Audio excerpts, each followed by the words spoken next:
What did you play? I played Hellblade: Senua's Sacrifice. Oh, I've been waiting for you to cover this one. It's been on my radar since it came out. That explains why you were talking about the graphics on your potato. Yes, my potato. I've been waiting to play it, not on my potato, because I heard the graphics were incredible. Yes. So, Hellblade: Senua's Sacrifice is a 2017 action-adventure game, I guess, developed and published by Ninja Theory. It has been described by the developers as a independent AAA production, meaning there were, I believe, 20 people who worked on the game, but the way it works and looks is meant to emulate a AAA experience. Mm-hmm. So, aka, they're just crunching like crazy, and they're all artists, which is great. You follow as Senua, I believe, Celtic warrior from one of the bajillions of Celtic tribes who is going to Helheim to go revive your dead lover. Everything else in the story is spoilers. Yeah, exactly. Everything is spoilers. Shikuku banane. Yes. So the primary, I guess, I would say the lasting impact of this game, not including its sequel, is that it is considered one of the most accurate and well-crafted demonstrations of schizophrenia and various other schizoaffective disorders in gaming, something that a lot of games do, but basically do as a pop culture trope, like Lamau, you see hallucinations, whatever. This one, they consulted psychiatrists, they consulted psychologists, and they put a lot of effort into making sure you feel crazy while you're playing the game. And I think it's extremely effective at that. It is technically an action-adventure game. I would argue it is more... I hate to use the term cinematic walking sim, because I find that term is kind of dismissive of what the game is doing. But most of this game is indeed a immersive walking simulator with puzzle combat and then combat. I think that the action-adventure and combat is the last tail end of the game. That is the least thought out part of it. The majority of it is presentation.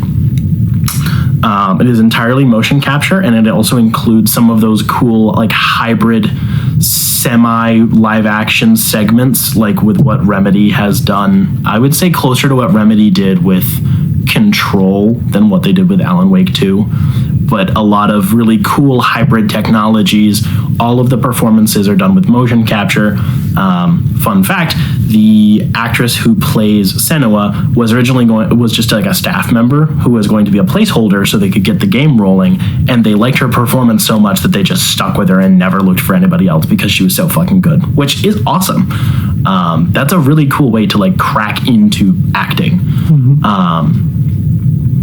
But yeah, it is a mixture of Celtic and Norse mythology. The entire game it starts off with a 5-minute long immersive voiceover cutscene of you traveling to the undead realms to go figure out how to even get to Helheim so you can go revive your dead boyfriend. You visit a few of the realms. I won't tell you which ones. You encounter a few, I would say, demigods and maybe one of the G gods. One of the larger Norse gods is somewhere in there. It is a lot of blending of culture, which I actually thought was done really well from a general pop culture, God of War type overview. You have a lot of clashes between the Celtic and Norse traditions, their gods going to war with each other. The difference in aesthetics mesh really, really well. The character of Senua is surprisingly immersive for what is effectively a trope of the grieving warrior woman. I feel especially the performance gives a lot of emotional depth to her, especially because you are placed directly in her shoes from the get-go.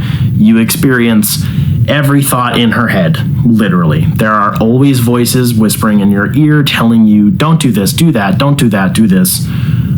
Some of them sound like you. Some of them sound like other people. Some of them sound like other characters in the game.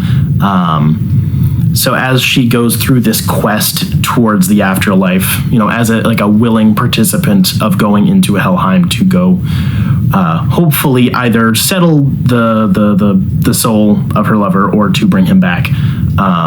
She visits a lot of different realms, and to go through all of that, it's mostly puzzles. Gameplay-wise, it's mostly puzzles. I like them. They do get a little repetitive after a while. They are pretty much all rune puzzles. So you go to an area, say you have to go defeat Surtur, one of the like demigods of Norse mythology.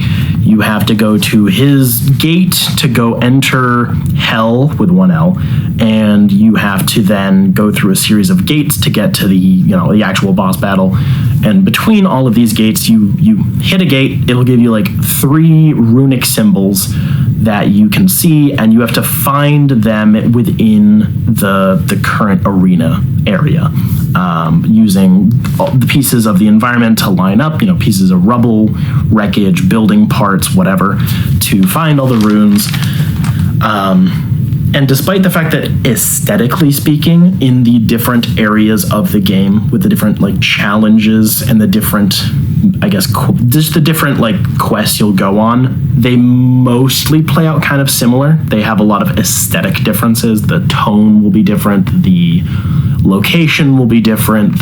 Maybe the way that the mechanic works is different, but the base mechanic is finding this rune looks like an M. What in this area looks like an M, and at what angle do I have to find it? There is one particular question mark riddle in Batman Arkham Asylum that this immediately reminded me of. There is one in, I don't remember what the location area is, but it's maybe this will spark something in your brain.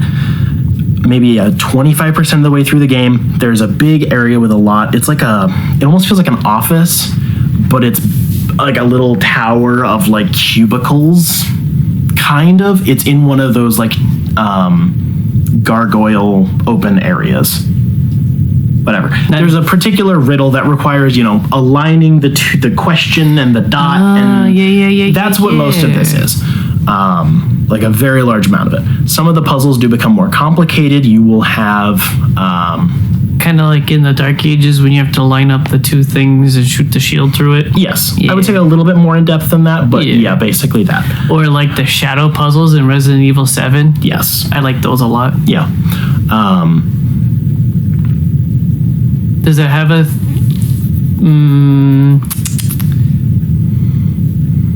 is that intentional for like the premise of the story and the schizophrenia? Is it like because you're looking at it from a certain perspective? Yes, that was my next point. Thank you. So part of Senua's character is that she has a sort of sight beyond what most people have. Because she's not from Norse tradition, it's not like considered a part of like Odin's sight, but it's kind of like that. She sees things where other people don't. She'll see faces in waterfalls. She can focus on parts of areas to finish puzzles, and that's part of her using the runes to do the main puzzles. That ability also applies during combat after a certain point, where you can use it as a focus. Basically, it effectively just freezes time for you to do more attack damage. It's a part of her character. It's worked into her struggles with her own mental illnesses, as well as her general. She's just like a really reclusive, depressed person who then lost the only like tether she had to people, in addition to clearly having like schizoaffective disorder. So yeah, she sees things other people don't. She can manipulate the environment in certain ways that require her focus ability. Using the focus ability is also how you focus on the only collectibles in the game, which are like runic obelisks or slabs, where you'll get an explanation from one of the characters in the game who you will hear in your head a lot, giving you an explanation of various subplots within the game, other characters' journeys, legends surrounding the area you're in, stuff like that. I believe there's like 30 of those in total. On this playthrough, I probably hit like 20 of them. I believe they play out in chronological order. So no matter what order you find them in the game, you will always get the story explained in the same order, if that makes sense. Like if you hit 1, 3, and 5, you're still getting the dialogue of 1, 2, and 3, if that makes sense. Which I do think is actually a good call for that, because a lot of these stories connect to each other and are very specific. So I think that being able to overlook some of them so dramatically, if you just breeze through an area for some reason without looking around or whatever, and missing out on a lot of that information can be, I think, would be very, very upsetting and annoying.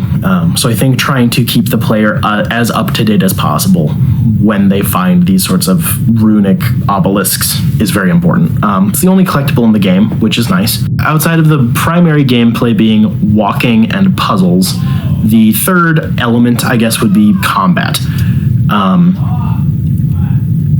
It's really simple hack and slash combat.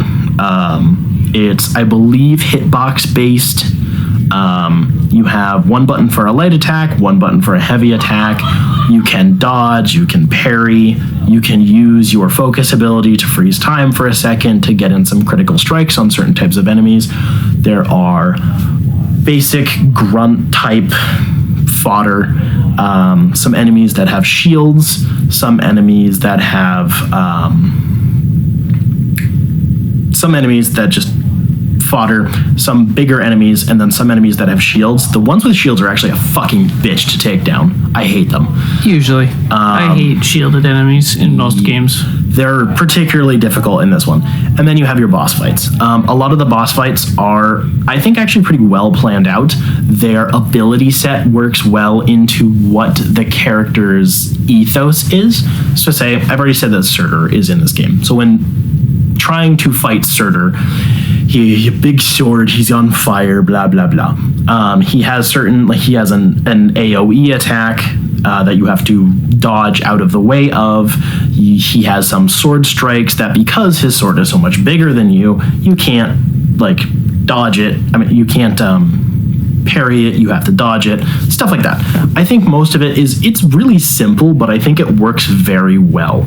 None of the boss fights felt cheesy, like I had to break them to make them work, but it also didn't feel like I died in an unnecessary number of times.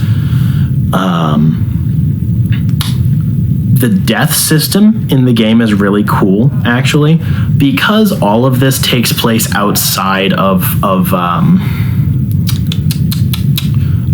what's the term, the Norse term for Earth?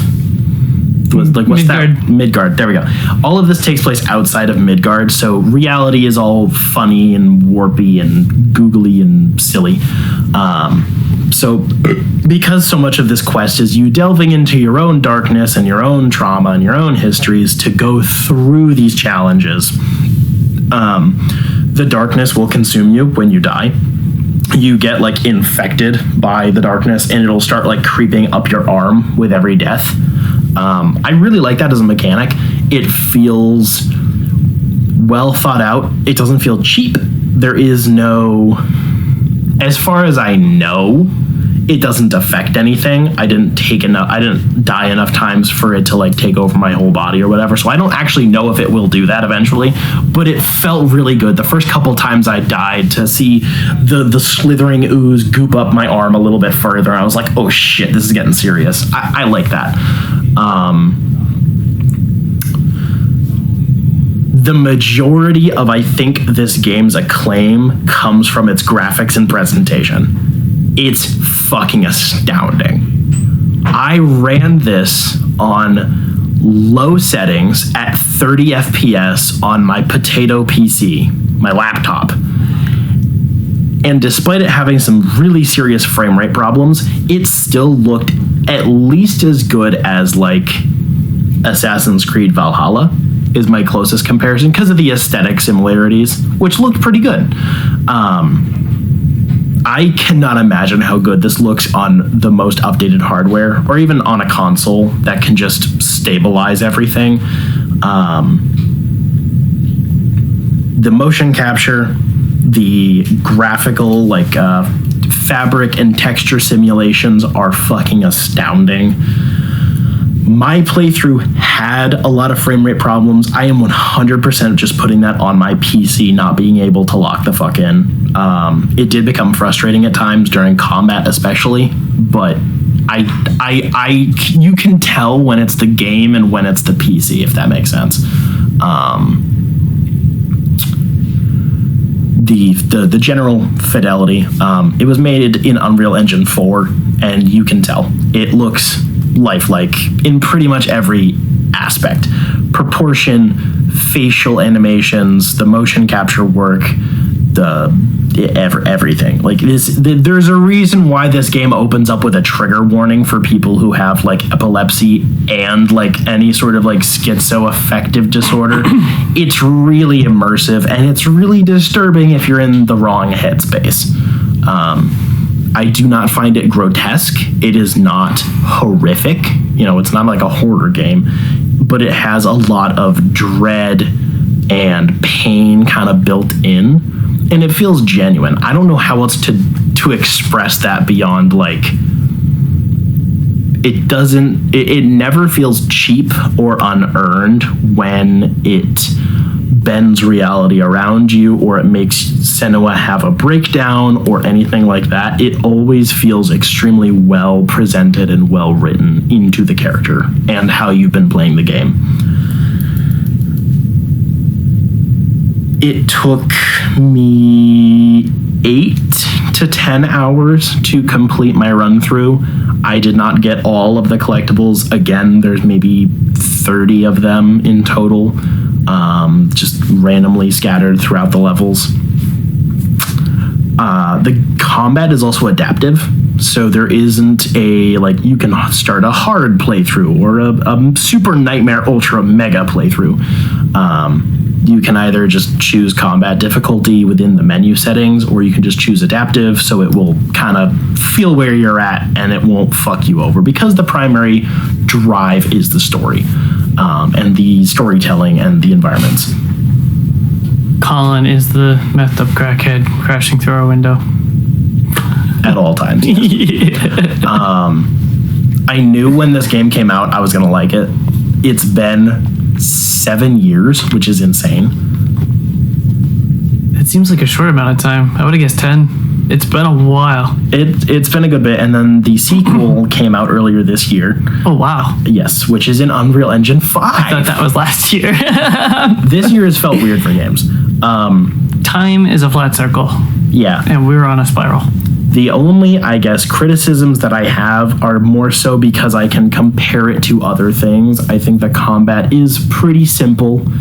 I think it works well for the game. I think it does its job. It's well executed. But I do think that it could be elaborated on.